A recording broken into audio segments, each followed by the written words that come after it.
Bismillahirrahmanirrahim. Assalamu alaikum dear students. I hope you are doing well and today we are going to study about rectification. आज हम rectification के बारे में पढ़ेंगे. Rectification क्या process होता है? ये वो प्रोसेस होता है जिससे आप एसी सिग्नल को डीसी में कन्वर्ट कर सकते हैं. So rectification is the conversion of alternating current into direct current. Basically alternating current वो होती है जो पॉजिटिव हाफ साइकिल में भी जाती है और नेगेटिव हाफ साइकिल में भी जाती है, लाइक दिस, जिसमें क्रेस्ट भी बन रहा होता है और ट्रफ भी बन रहा होता है. जबकि डायरेक्ट करंट हम उसको कहते हैं जो सिर्फ एक डायरेक्शन में जाती है. This is a unidirectional current whether it is going only in the direction of crest और in the direction of trough. हम ज़्यादातर इसको क्रेस्ट की फॉर्म में ही कंसीडर करते हैं, तो उसको हम डीसी कहते हैं. ये सिर्फ एक डायरेक्शन में जो है वो फ्लो कर सकती है. अल्टरनेटिंग करंट जो है वो पॉजिटिव में भी जा सकती है, क्रेस्ट भी बनाती है, और नेगेटिव हाफ साइकिल में यानी ट्रफ की साइड पे भी जाती है. सो रेक्टिफिकेशन वो प्रोसेस है जिससे आप एसी को डीसी में कन्वर्ट कर सकते हैं, उसको हम रेक्टिफिकेशन कहते हैं. ये इसकी डेफिनेशन है. Now, semiconductor diodes are extensively used for this purpose. There are the two very common types of the rectification, half wave rectification and full wave rectification. मैंने आपको लास्ट टाइम जो है वो हमने सेमीकंडक्टर डायोड्स के बारे में मैंने आपको बताया था फुल डिटेल में, और हमने पढ़ा था कि किस तरह से सेमीकंडक्टर डायोड्स जो हैं उन वो पी टाइप और एन टाइप सेमीकंडक्टर्स को मिला के पीएन जंक्शन उनका बना के और फिर आप उससे जो है वो यूज़ करते हैं, और उसका हमने सिंबल भी देखा था, और फिर हमने उसमें बाइसिंग के तरीके भी देखे थे कि आप उससे किस तरह से फॉरवर्ड बाइसिंग करा सकते हैं, रिवर्स बाइसिंग करा सकते हैं. वो चीज़ें अब हम यहाँ पे यूज़ करेंगे. दो मेन तरह की जो है वो रेक्टिफिकेशन होती है. हाफ वेव होती है रेक्टिफिकेशन और फुल वेव रेक्टिफिकेशन. अब इसका मतलब क्या होता है? हाफ वेव रेक्टिफिकेशन का मतलब होता है कि आप एक ही डायोड इस्तेमाल करेंगे. ये उसका सिंबल है पीएन जंक्शन डायोड का. मैंने आपको लास्ट टाइम भी बताया था, ये जो एरो बना हुआ है ये पी टाइप को शो करता है, और जो लाइन है स्ट्रेट लाइन वर्टिकल लाइन ये एन टाइप को शो करती है. ये जो पीएन जंक्शन डायोड है जब आप इसे अपने सर्किट में लगाएंगे, ये आपका एक्सटर्नल रेजिस्टेंस कैपिटल आर से आप शो करेंगे जहाँ से आपने आउटपुट लेना है. ठीक है, आउटपुट हम हमेशा रेजिस्टेंस के अक्रॉस जो है वो लेते हैं. अब यहाँ पे इनपुट जो है ये आपका अल्टरनेटिंग एसी सोर्स है. ये ना कोई सेल है ना कोई बैटरी है. सेल या बैटरी को हम लाइन से शो करते थे. जब आपने अल्टरनेटिंग सोर्स को शो करते हैं तो इसको हम इस तरह से शो करते हैं क्रेस्ट और ट्रफ की फॉर्म में. ठीक है, तो ये आपका एसी सोर्स है. अब ये एसी सोर्स जो है वो पॉजिटिव हाफ साइकिल में भी जा रहा है, नेगेटिव में भी जा रहा है. इस तरह से ये इनपुट सिग्नल है, और इनपुट सिग्नल जो है जो आपका एसी है आपने इसको दो टाइम पीरियड्स के लिए देखना है. अब पॉजिटिव से एक दफ़ा 0 से लेके t/2 हाफ टाइम के लिए, यानी 0 से लेके t/2 के लिए आपका एसी सोर्स में अगर ऊपर वाला पोर्शन हम देखेंगे पॉजिटिव को शो कर रहा है और नीचे जो है वो नेगेटिव है, तो फॉर द टाइम t/2 से लेके t तक के लिए, यानी अगेन सेकंड हाफ के लिए क्या होगा कि आपके पास ऊपर वाला सिग्नल जो पहले पॉजिटिव था वो अब नेगेटिव हो जाएगा, और जो नीचे वाला जो सिग्नल जो पहले नेगेटिव था वो अब पॉजिटिव हो जाएगा. तो इस तरह से टाइम के साथ साथ जो आपके इनपुट्स हैं वो चेंज हो जाए, यानी टाइम के साथ साथ आप देख रहे हैं कि उसकी पॉजिटिव और नेगेटिव हाफ साइकिल जो है वो चेंज हो रहा है. तो हमने ये देखना है कि आपका हमने ये पढ़ा था कि जो आपका पीएन जंक्शन डायोड है वो सिर्फ फॉरवर्ड बाइसिंग के दौरान ही जो है वो आउटपुट आपको अच्छा देता है. आउटपुट में लार्ज करंट आती है ड्यूरिंग द फॉरवर्ड बाइसिंग, और रिवर्स बाइसिंग में वो इतनी खास कोई करंट नहीं देता था. वो बहुत स्मॉल अमाउंट ऑफ करंट जो है वो देता था इन रिवर्स बाइसिंग, जिसको हम लीकेज करंट कहते थे. ठीक है, तो ये चीज़ अब हम यहाँ पे देख रहे हैं कि अब हमारा पीएन जंक्शन डायोड जिसका ये पॉजिटिव साइड है पी टाइप, और ये जो लाइन है ये नेगेटिव साइड है. अब हम देख रहे हैं कि अगर जिस वक्त P पॉजिटिव से लगा होगा, क्योंकि P इटसेल्फ मींस पॉजिटिव, तो जब ये पॉजिटिव के साथ लगा होगा यानी 0 से लेकर t/2 टाइम के अंदर जब ऊपर वाला पोर्शन पॉजिटिव और नीचे नेगेटिव है, तो उस वक्त जब P पॉजिटिव से और N जो है वो नेगेटिव से कनेक्ट होगा तब ही फॉरवर्ड बाइसिंग होगी, और उसके नतीजे में आपको आउटपुट सिग्नल बनेगा इस तरह से. ये आप इसको इसमें लार्ज क्राइटेरिया पे भी देख सकते हैं. ये देखें, यह आपकी पूरा इनपुट सिग्नल है 0 से लेके पहले t/2 हाफ टाइम, फिर t/2 से t टाइम, और t से अगेन आगे चलता जाएगा. आप इसमें t/2 जमा करते जा रहे हैं ना. पहले आपने 0 से लेके t/2 प्लस t/2 किया तो t/2 आ गया. t/2 में मजीद t/2 जमा करेंगे तो t आ जाता है. t में मजीद आप t/2 ऐड करेंगे तो आपके पास 3t/2 एंड अप टू सोन. इस तरह से टाइम जो है वो आगे आगे चलता जा रहा है. तो आपने करते क्या जा रहे हैं, आप t/2 जो है वो इसमें एड अप करते जा रहे हैं. ठीक है, पहले आपने 0 + t/2 किया, फिर t/2 + t/2 करेंगे तो t आ जाएगा. t में फिर t/2 ऐड करेंगे तो नेक्स्ट आपकी जो पॉइंट है 3t/2 वो आ जाएगा, एंड अप टू सोन. इस तरह चलता जाएगा. अब ये देखें 0 से लेके टी बाय, हम यहाँ पे सिर्फ 2 टाइम पीरियड्स कंसीडर कर रहे हैं, 0 से t/2 एंड t/2 से t, क्योंकि आपकी जो एक फुल वेव है जिसमें एक क्रेस्ट और एक ट्रफ आता है वो t टाइम में ट्रेवल करती है। ये आपकी एक कंप्लीट वेव है, ठीक है। सो एक कंप्लीट वेव वो है जिसका टाइम जो है वो t होता है। अब आपने टी टाइम को जो है वो डिवाइड करना है, और एक क्रेस्ट आ रहा है उसमें और एक ट्रफ आ रहा है। पहला पॉइंट जो है उस पर 0, सेकेंड पॉइंट पे t/2, थर्ड पॉइंट पे इस तरह से आपका t, टोटल टाइम जो है वो आपका डिवाइड हो जाता है 0, t/2 और t। हम इसको 3 हिस्सों में जो है वो डिवाइड कर रहे हैं। अब during the first half cycle आप देख सकते हैं 0 से लेकर t/2 टाइम के लिए जब आपकी क्रस्ट जो है वो फ्लो कर रही है, उस वक्त आपका जो सिग्नल है वो फॉरवर्ड बाइसिंग के साथ कनेक्टेड है आपकी पीएन जंक्शन डायोड के साथ, उसकी फॉरवर्ड बाइसिंग हुई हुई है, यानी पी जो है वो पॉजिटिव से कनेक्ट है और एन जो है वो उस वक्त नेगेटिव से कनेक्ट है। और आपने पढ़ा था कि जो है फॉरवर्ड बाइसिंग के नतीजे में आपको आउटपुट मिलता है और लार्ज अमाउंट में मिलता है, तो क्रेस्ट जो है वो इजीली फ्लो कर जाएगी 0 से लेकर t/2 के लिए, आपको आउटपुट में क्रेस्ट मिलेगा। लेकिन जब ट्रफ फ्लो करेगा t/2 से t टाइम के लिए तो सिग्नल रिवर्स हो जाएगा, क्योंकि एसी सोर्स वो होता है जो आफ्टर एवरी हाफ टाइम वो रिवर्स हो जाता है, यानी सिग्नल जब रिवर्स होगा तो पॉजिटिव नेगेटिव हो जाएगा और जो पहले नेगेटिव था वो पॉजिटिव हो जाएगा। अब आप देखें जब आपका पॉजिटिव जो है वो नेगेटिव में अब बन गया है, तो अब आपका पी जब नेगेटिव से कनेक्ट होगा, सो this is reverse biasing. P जब नेगेटिव से और एन पॉजिटिव से कनेक्ट होगा तो अब इसको रिवर्स बाइसिंग कहते हैं। इसका मतलब है रिवर्स बाइसिंग के नतीजे में आउटपुट पे कोई सिग्नल नहीं मिलेगा और आपका आउटपुट जो है वो अब रिवर्स बाइसिंग में क्या हो जाएगा कि जी आउटपुट 0 हो जाएगा, इसलिए आपका ट्रफ जो है वो फ्लो नहीं करेगा t/2 से t टाइम के लिए। अब आप देखें बिल्कुल प्लेन लाइन आ रही है, कोई ट्रफ जो है वो, this process is known as rectification, कोई ट्रफ फ्लो नहीं कर रहा, सिर्फ क्रस्ट जो है वो 0 से t/2 टाइम के लिए फ्लो की है और t/2 से t टाइम के लिए जब आपकी रिवर्स बाइसिंग हो रही है तो उसके नतीजे में आउटपुट 0 हो गया, ठीक है। अब अगेन आप इसको आगे भी देख सकते हैं कि अगर आप t से 3t/2 टाइम के लिए देखें, अगेन क्रेस्ट फ्लो कर रही है, अगेन फॉरवर्ड बाइसिंग होगी, अगेन आपको आउटपुट मिलेगा t से 3t/2 टाइम के लिए। लेकिन फिर आगे जब ट्रफ फ्लो करने लगेगी फिर रिवर्स बाइसिंग हो जाएगी और आउटपुट नहीं मिलेगा। इस तरह से क्या होगा कि हर क्रेस्ट तो फ्लो करेगी लेकिन एवरी ट्रफ जो है वो रेक्टिफाई हो जाएगी, खत्म हो जाएगी। सो आपको आउटपुट में इस तरह से मिलेंगे, क्रेस्ट मिलेगा, ट्रफ की जगह गैप मिलेगा, फिर क्रेस्ट मिलेगा, ट्रफ की जगह गैप मिलेगा, and up to so on. तो ये this process is known as half wave rectification. ये जो आपको आउटपुट नजर आ रहा है, क्रेस्ट मिल रहा है बीच में गैप, क्रेस्ट मिल रहा है बीच में गैप, इसको हम रेक्टिफिकेशन कह रहे हैं। इसमें से ट्रफ्स खत्म हो गई हैं और आपको सिर्फ फॉरवर्ड बाइसिंग के नतीजे में जो क्रेस्ट मिल रही हैं वही आपको आउटपुट में मिलेंगी, और ट्रफ के वक्त जब रिवर्स बाइसिंग हो रही थी इसलिए आपको आउटपुट पे कोई सिग्नल ट्रफ के लिए नहीं मिलेगा और सिर्फ क्रेस्ट में कन्वर्ट हो गया, आपका एसी जो है वो डीसी में कन्वर्ट हो गया, यूनिडायरेक्शनल हो गया। So this is known as half wave rectification. Half wave rectification आपको ये फिगर में दिखाइए, where an alternating voltage of the period t called input voltage is applied to the diode which is connected in series with a load resistance capital R, जिसके across आपने output लिया है। In this method only one half of the alternating current cycle is converted into DC। आपने देखा कि सिर्फ एक half convert हो रहा है, ठीक है, इसीलिए इसको हाफ वेव रेक्टिफिकेशन कहते हैं कि सिर्फ एक हाफ यानी सिर्फ क्रेस्ट कन्वर्ट हो रहा है डीसी में, आपको आउटपुट दे रहा है, जबकि ट्रफ की जगह आपके पास गैप आ रहा है, फासला आ रहा है बीच में दो क्रेस्ट के दरमियान में। ट्रफ जो है वो रेक्टिफाई नहीं हो रहा, सिर्फ क्रेस्ट रेक्टिफाई हो रही है और क्रेस्ट से आपको इनपुट से आउटपुट में सिर्फ क्रेस्ट मिल रही है। So during the positive half cycle of the input alternating voltage during time interval 0 to t/2 the diode D is forward biased, offers a very low resistance and current flows through the R. The flow of the current R causes a potential drop across it which varies in accordance with the alternating input. During the negative half cycle, that is during the time period t/2 to t, the diode is reverse biased. No, it offers a very high resistance. High resistance के नतीजे में output में कोई current जो है वो आपको नहीं नजर आएगी क्योंकि रिवर्स बाइसिंग हो रही है। So practically no current flows to the resistance and the potential drop across it almost 0। और उसकी वजह से जो पोटेंशियल ड्रॉप है, क्योंकि जब करंट नहीं होगी तो फिर आपका जो पोटेंशियल डिफरेंस है वो भी ऑलमोस्ट 0 को अप्रोच करेगा। So the same event repeats during the next cycle and so on. The current through R flows in only one direction which means it is direct current. However this current flows in pulses, आपको ये current pulse की सूरत में मिलेंगे और बीच में gaps भी नजर आ रहे हैं।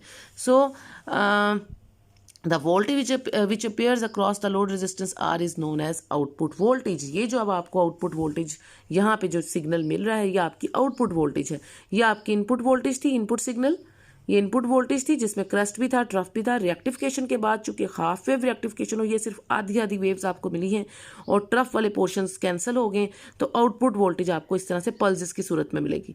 ठीक है, और उन्होंने आपको ये भी बता दिया कि फॉरवर्ड बायसिंग के नतीजे में यानी 0 से लेकर T/2 टाइम के अंदर आपकी जो रेजिस्टेंस है वो वेरी लो हो जाएगी। लो रेजिस्टेंस होने की वजह से आउटपुट पे मैक्सिमम करंट मिलेगी, और जब ज़्यादा से ज़्यादा करंट फ्लो करेगी रेजिस्टेंस से तो उस वक्त आपका पोटेंशियल ड्रॉप जो है वो भी वेरी करेगा अल्टरनेटिंग इनपुट की वजह से, और आपको पोटेंशियल डिफरेंस भी मिलेगा उसके नतीजे में। लेकिन जब आप रिवर्स बायसिंग करते हैं T/2 से T टाइम के लिए, तो उस वक्त जब आपका डायोड रिवर्स बायस होता है तो उस वक्त आपकी जो रेजिस्टेंस है वो बहुत हाई होती है। ये मेन पॉइंट्स है इसके जो मैं मार्क करा रही हूँ, और उस हाई रेजिस्टेंस के नतीजे में आपको कोई करंट जो है प्रैक्टिकली जो है वो नहीं मिलती। प्रैक्टिकली की बात कर रहे हैं हम, almost approaches to zero current जो है वो होगी और थ्रू द रेजिस्टेंस आर, और उसकी वजह से जो पोटेंशियल डिफरेंस है वो भी जीरो को अप्रोच करेगा। तो ये मेन बातें थी जो इस हाफ वेव रेक्टिफिकेशन में आपने देखी। अब हम आ जाते हैं फुल वेव रेक्टिफिकेशन। अब फुल वेव रेक्टिफिकेशन में आपको, वैसे तो फुल वेव रेक्टिफिकेशन 2 डायोड्स की मदद से भी हो सकती है, लेकिन वो इतनी अच्छी नहीं होती। जब जैसे कि हम ब्रिज सर्किट, ये जो हम ब्रिज सर्किट में देख रहे हैं कि हमारे पास 4 डायोड्स हैं, इनकी मदद से हम ज़्यादा अच्छी रेक्टिफिकेशन करा सकते हैं। फुल वेव रेक्टिफिकेशन का मतलब है पूरी की पूरी वेव, यानी अगर आपके पास ये आपको नज़र आ रहा है, ये देखें इनपुट पे इस तरह से है, क्रस्ट भी है, ट्रफ भी है, क्रस्ट भी है, ट्रफ भी है, इस तरह से 0 से T/2, T/2 से T, इस तरह से टाइम हमने देखने, फिर आगे से T से 3, T/2 एंड अप टू सोन। तो हम सिर्फ ये 2 टाइम पीरियड कंसीडर करें एक पूरी वेव की।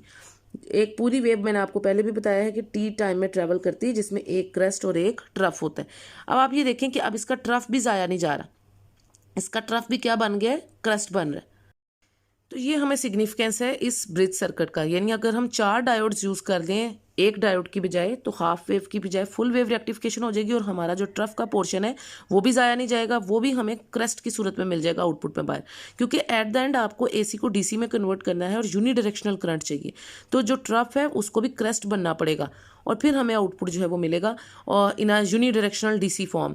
तो ये देखें, अब जब हम 4 डायोड्स को ब्रिज की फॉर्म में यूज़ करें, किस तरह से यूज़ करेंगे, ये देखें इनके जो पैटर्न है ये इसी तरह आपने रखना है। फिगर जो है वो बड़े ध्यान से आपने बनानी है, D1, D2, D3 and D4, यानी ये इस तरह से आप पैटर्न रख रहे हैं इसका clockwise, D1, D2, D3 and D4, इस तरह से आपने इसका पैटर्न रखा। अब आप देख सकते हैं कि D1 और D3 ये आपस में पैरेलल में है, जबकि D2 एंड D4 ये आपस में पैरेलल में कनेक्टेड है। तो जो पैरेलल में कनेक्टेड है यानी D1 और D3, जब D1 ऑन होगा तो D3 भी ऑन होगा, और जब इसके मुकाबले में D2 और D4 आपस में पैरेलल में कनेक्टेड हैं, तो जब D2 ऑन होगा या D4 ऑन होगा तो D2 भी ऑन होगा। यानी जो 2 डायोड आपस में पैरेलल में कनेक्टेड हैं, जब एक ऑन होगा तो दूसरा भी ऑन होगा। D1 D3 ऑन होंगे तो उस वक्त D2 और D4 ऑफ होंगे, और जब D2 और D4 ऑन होंगे उस वक्त D1 और D3 जो है वो ऑफ होंगे। तो ये अब एक ही सर्किट 2 दफ़ा बनाना है आपने। ये देखें, एक दफ़ा 0 से लेकर T/2 हाफ टाइम के लिए, और उसके बाद T/2 से T टाइम के लिए है ये सेम सर्किट, दोनों में सेम वही 4 डायोड्स हैं इसी तरह से ब्रिज सर्किट की फॉर्म में। और ये आउटपुट रेजिस्टेंस, यहाँ पे आपने इसका आउटपुट लेना है। इनपुट सिग्नल जो है वो आप यहाँ दे रहे हैं, ये देखें जब आप इनपुट दे रहे हैं इस तरह से क्रस्ट भी है, ट्रफ भी है, जो आउटपुट आएगा वो आपको इस तरह से मिलेगा, सिर्फ क्रस्ट की फॉर्म में। ठीक है, तो ये आपके इन आउटपुट के लिए है। ये जो आर है एक्सटर्नल रेजिस्टेंस वो लगाई ही इसलिए जाते जिसके अक्रॉस आप उसका आउटपुट ले सकें। ठीक है, अब होना ये है कि जब पहले हाफ साइकिल में, इधर आप आउटपुट इसलिए नहीं दिखा रहे कि फर्स्ट हाफ साइकिल में एक ही वेव ट्रेवल करेगी, उस वक्त ये सेकंड क्रस्ट आपको नहीं मिलेगा। तो फर्स्ट हाफ साइकिल में एक क्रस्ट मिलेगा, फिर सेकंड हाफ साइकिल गुजरने के बाद आपके पास एक के साथ दूसरा क्रस्ट भी आ जाएगा, इस तरह से होगा। ठीक है, अब ये देखिए during 0 to T/2 half time के लिए, अब देखिए आपका उस वक्त जो आपका एसी सोर्स है ये ऊपर पॉजिटिव है और नीचे नेगेटिव है। ठीक है, अब जब पॉजिटिव है तो आप देखें ए पॉइंट, इसका मतलब है ये आपका ए और ये आपका बी पॉइंट। जब ये पॉजिटिव है, अल्टरनेटिंग आपका जो सोर्स है, करंट सोर्स, जब वो पॉजिटिव है या वोल्टेज सोर्स जब वो पॉजिटिव है तो उसके साथ ए भी पॉजिटिव होगा, और ये जो नीचे वाला पोर्शन अगर ये नेगेटिव है तो बी नेगेटिव होगा। अब ए के साथ फॉरवर्ड बायसिंग कहाँ कहाँ हो रही है ये आपने गौर से देखना है। कि अब एक ए पॉजिटिव है तो उसके साथ आप देख रहे हैं कि पीएन जंक्शन डायोड में ये पी होता है और ये एन होता है। इसका मतलब है पॉजिटिव पॉजिटिव, ये फॉरवर्ड बाइसिंग हो रही है D1 में, और मैंने आपको कहा था जब D1 में फॉरवर्ड बाइसिंग हो रही है इसका मतलब है D3 में भी फॉरवर्ड बाइसिंग होगी। तो D1 और D3 इस वक्त दोनों जो है वो फॉरवर्ड बाइसिंग करेंगे और इनमें से करंट फ्लो करेगी और आउटपुट में आपको एक क्रस्ट मिल जाएगा इस तरह से। ये सेकेंड क्रस्ट को बेशक आप रिमूव कर दें, इसका कोई काम नहीं, क्योंकि सेकेंड क्रस्ट आपको बाद में मिलेगा। अब ये देखें, तो आपके पास इसको मैं यहाँ से इरेज कर देती हूँ ताकि कन्फ्यूजन ना हो। सिर्फ एक क्रस्ट पहले मिलेगा ना आपको, बाद में 2 क्रस्ट हो जाएंगे जब सेकंड हाफ साइकिल गुजरेगा। अब ये देखें, तो D1 ऑन हुआ है तो D1 के साथ पैरेलल में D3 लगा हुआ है। D1 और D3 इस वक्त दोनों फॉरवर्ड बाइसिंग है, दोनों ऑन हुए हैं। जबकि D2 और D4 आप देखें A पॉजिटिव है तो D4 का जो है वो उसके साथ नेगेटिव कनेक्ट हो रहा है। This is reverse biasing. तो जब D4 रिवर्स बाइस होगा तो इसका मतलब है D2 भी रिवर्स बाइस होगा, यानी पहले हाफ साइकिल में 0 से T/2 टाइम के लिए D1 और D3 जो है वो ऑन होंगे। कौन ऑन है इस वक्त? D1 एंड D3, ये दोनों ऑन है। और जबकि आपके ऑफ में जो है वो 2 हैं रिवर्स बाइसिंग की वजह से। ऑन वो क्यों है? Due to forward biasing. Off क्यों होंगे? Due to reverse biasing. कौन कौन ऑफ है? D2 एंड D4, ये दोनों अब आपके इस वक्त ऑफ हैं during the first half cycle. तो इनके ऑन होने की वजह से, चाहे वो 2 ऑफ भी हैं, इनके ऑन होने की वजह से आपको एक क्रस्ट मिल जाएगी आउटपुट में। अब जब सेकंड हाफ साइकिल आएगा T/2 से T टाइम के लिए, अब जो पहले पॉजिटिव था ऊपर वाला वो अब नेगेटिव हो गया, रिवर्स हो जाता है ना सिग्नल। AC की खासियत ये है कि वो after every half cycle reverse हो जाती है। तो अब पॉजिटिव जो था वो नेगेटिव और जो नेगेटिव था वो अब नीचे वाला वो पॉजिटिव हो गया। अब जब आपका A जो है अब वो नेगेटिव और जो आपका B कनेक्शन है वो क्या हो जाएगा? पॉजिटिव। अब देखें A के साथ ये B पॉजिटिव हो गया, ठीक है, A नेगेटिव और B पॉजिटिव। अब A के साथ नेगेटिव में कौन कनेक्ट है? ये देखेंगे, this is your PN junction, ये P होता है, ये N होता है, तो N मीन्स नेगेटिव। तो A के साथ नेगेटिव में कनेक्ट है आपका D4। और मैंने आपको कहा था अगर D4 ऑन होगा तो D4 के साथ साथ दोनों पैरेलल में कौन लगा है? D2। तो D4 और D2 दोनों इस वक्त ऑन होंगे इस वक्त, यानी आपके सेकेंड हाफ साइकिल में ऑन कौन है? सेकेंड हाफ साइकिल में ऑन है D2 एंड D4 जो कि पहले ऑफ थे। और अब कौन 2 ऑफ है? ऑफ कौन होंगे? D1 एंड D3 जो कि पहले ऑन थे। तो जो पहले ऑन थे वो अब ऑफ हो जाएंगे और जो पहले ऑफ थे वो अब क्या हो जाएंगे? ऑन हो जाएंगे। तो ये 2 डायोड्स जो हैं एक वक्त में ऑन होंगे। अब ये मैंने आपको बता दिया D2 और D4 इस वक्त ऑन है, इन दोनों में से फॉरवर्ड बाइसिंग हो रही है तो करंट फ्लो करेगी और आउटपुट में आपको अगेन एक क्रस्ट मिल जाएगा। यानी वो जो ट्रफ था वो भी अब क्या बन जाएगा? क्रस्ट बन गया। पहले तो क्रस्ट ही पास कर रहा था ना 0 से T/2 के लिए, तो वो क्रस्ट का क्रस्ट आपको बाहर मिल गया।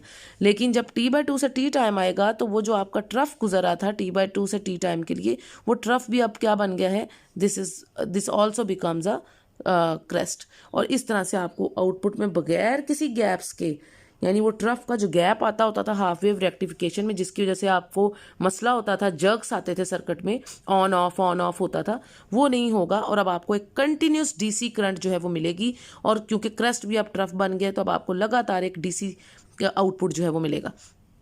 तो ये आपकी फुल वेव रेक्टिफिकेशन है। अब आपको इधर से भी इसको समझ लें ताकि आपको लिए आसानी हो जाए। We have seen that in a half wave rectification only 1/2 of the alternating input voltage is used to send a unidirectional current through a resistance. आपने देखा था कि वहाँ पे सिर्फ आधी वेव जो है वो रेक्टिफाई होती थी और आधी ज़ाया जाती थी, ट्रफ जो है वो ज़ाया जाता था। और however both the halves of the input voltage cycle can be utilized using full wave rectification में दोनों हाफ्स आपके काम आएंगे। आपका क्रस्ट भी काम आ रहा है, वो तो पहले भी काम आता था हाफ में लेकिन अब ट्रफ भी काम आएगा। So it's circuit consist of the 4 diodes connected in a bridge type. आपने इसको ब्रिज फॉर्म में कनेक्ट किया है, जैसे आप व्हीटस्टोन ब्रिज आपने देखा था इस तरह अब ये भी ब्रिज फॉर्म में कनेक्टेड है। उसकी अरेंजमेंट मैंने आपको बता दी है, इस तरह से क्लॉकवाइज है, D1 D2 D3 D4 इस तरह से कनेक्टेड है। To understand the operation of the circuit, recall the diode conducts only when it is forward biased। ये अब आपने याद रखना है कि डायोड सिर्फ तब कंडक्ट करेगा जब वो फॉरवर्ड बाइस्ड होगा। ये चीज़ जब आप जहन में रखेंगे तो आपको याद रहेगा कि एक वक्त में 2 डायोड जब फॉरवर्ड बाइस है तो वो 2 ऑन होंगे, बाकी 2 जो रिवर्स बाइस में होंगे वो ऑफ होंगे। इसी तरह T/2 से T टाइम के लिए जो पहले ऑफ थे वो अब ऑन हो जाएंगे और जो पहले ऑन थे वो अब ऑफ हो जाएंगे 2 डायोड्स। तो ये चीज़ अब आपने जहन में रखनी है। So during the positive half cycle यानी टाइम 0 से लेकर T/2, ये ऊपर वाली फिगर में आप देखें, द टर्मिनल ए जो है वो पॉजिटिव होगा, terminal B is and the other terminal B जो है वो नेगेटिव होगा। Now the diodes D1 and D3 जो है, ये बात वो जो मैंने आपको बताई है यही चीज़ उन्होंने लिखी है कि डायोड D1 एंड D3 जो है वो फॉरवर्ड बायस हो जाएंगे और वो कंडक्ट करेंगे और वो ऑन हो जाएंगे। इस वक्त a current flows through the circuit in the direction shows the arrow, और इस तरह से ये जो एरोज हैं इनकी मदद से आपको पता चल रहा है कि करंट कैसे फ्लो कर रही है। करंट जो है वो आपकी D1 से फ्लो कर रही है और D3 से फ्लो कर रही है। ये देखें, ये जो आपको एरोज वो दिखा रहे हैं वो इसीलिए दिखा रहे हैं कि इन दो से करंट फ्लो कर रही है। इन दो के सामने कोई एरो नहीं लगा क्योंकि इनसे करंट फ्लो नहीं कर रही। सो D1 और D3 से इस वक्त करंट फ्लो कर रही है इस तरह से, और आपको आउटपुट में जो है वो एक क्रेस्ट मिलेगा, जो क्रेस्ट का क्रेस्ट ही बाहर आ जाएगा आउटपुट में, और current flows to the circuit in the direction. उसके बाद during the negative half cycle यानी during the time interval T/2 से T टाइम के लिए क्या हो रहा है, ये सेकंड डायग्राम आप देखें, तो टर्मिनल ए जो है वो नेगेटिव हो गया है विद और बी जो है वो पॉजिटिव हो गया, जो कि पहले रिवर्स हो गया ना सिग्नल। तो now the diode D4 and D2 ये दो कंडक्ट कर रहे हैं and the current flows through the circuit जो है in the path shown by the arrows. अब आप देखें कि एरो कहाँ नजर आ रहे हैं आपको, D2 और D4 पे नजर आ रहे हैं, D1 और D3 पे नजर नहीं आ रहे, क्योंकि एरो नजर बता रहे हैं आपको कि करंट कैसे फ्लो कर रही है। पॉजिटिव से नेगेटिव की तरफ ही करंट फ्लो करती है ना, इस डायरेक्शन में। पहले एरो इस तरह नीचे की तरफ थे, पॉजिटिव ऊपर था ना, तो पॉजिटिव से नेगेटिव की तरफ इस तरह से क्लॉकवाइज करंट फ्लो कर रही थी। अब जो करंट आपको फ्लो करती हुई नजर आ रही है वो एंटी क्लॉकवाइज फ्लो करती हुई नजर आ रही है, क्योंकि पॉजिटिव से नेगेटिव ही कन्वेंशनल करंट की डायरेक्शन होती है, वो हमने शो कर दी है। सो ये अब एंटी क्लॉकवाइज में फ्लो कर रही है। सो D2 और D4 से जस्ट, D1 और D3 से आप कोई करंट फ्लो नहीं कर रही। तो by comparing the figures 18 point, ये दो फिगर्स इन्होंने कहा कि किसको कंपेयर करें, it can be seen that the direction of the current flows through the load resistance R is the same in both the halves of the cycle. अब आप देखिए दोनों हाफ्स में अब आपको क्रेस्ट मिल रहे हैं। फर्स्ट हाफ में तो क्रेस्ट का क्रेस्ट ही बाहर आ गया, सेकेंड हाफ में जो ट्रफ था वो भी अब आपको क्या मिल गया, वो भी क्रेस्ट बन गया। अब जब आपने इनको कंपेयर किया तो सेकंड हाफ में आप देख सकते हैं कि वो जो डायरेक्शन है करंट की वो यूनिडायरेक्शनल हो गई है, और through the load resistance R is the same in both the half of the cycle, thus both halves of the alternating input voltage send a unidirectional current through the R। The input and the output voltages उन्होंने आपको बताई हैं, are shown in the figure. आपको input output voltages का के बारे में बता रही है, इनपुट सिग्नल है इन दोनों फिगर्स में आपको उन्होंने बताया।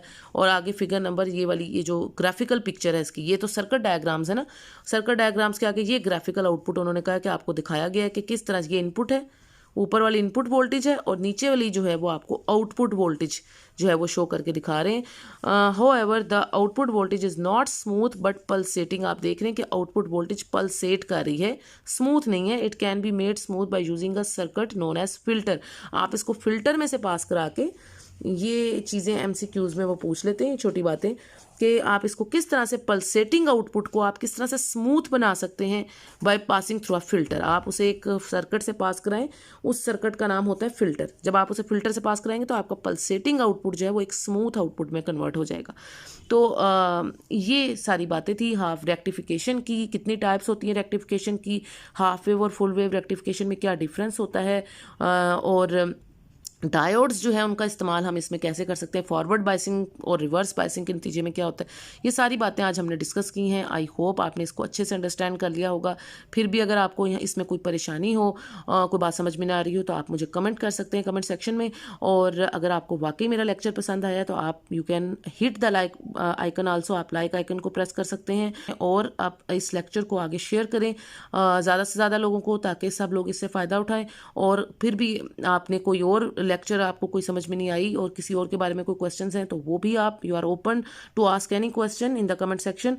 और ज़्यादा से ज़्यादा लोगों को शेयर करें और सब्सक्राइब करें, जिन्होंने नहीं सब्सक्राइब किया वो सब्सक्राइब करें चैनल को और बेल आइकन को प्रेस करें, ताकि नोटिफिकेशन जो है वो टाइम से आपको मिल सके जिस वक्त ही लेक्चर अपलोड हो। Thanks for your attention students.